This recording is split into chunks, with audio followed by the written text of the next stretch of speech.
नमस्ते हजुर, हाम्रो एसएस एग्रिकल्चरमा हजुरले जस्तो भिडियोमा अपलोड भएको देख्नुहुन्छ त्यस्तै बिरुवा मात्र पाइन्छ।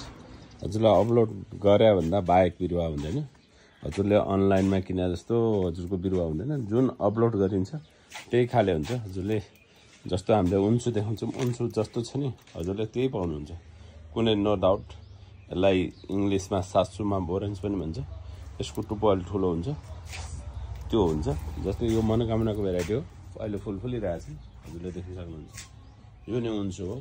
उन्सु यहाँ पनि उन्सु छ। हजुरलाई उन्सु सुन्तला चाहिँ भदौमा पाक्ने, ठ्याक्कै भेट्नु ठुलो हुने। यसको चाहिँ उन्सुको जात चाहिँ त्यस्तो हुन्छ। सासुमा भने त्यसको ठ्याक्कै भेट्नु ठुलो हुने।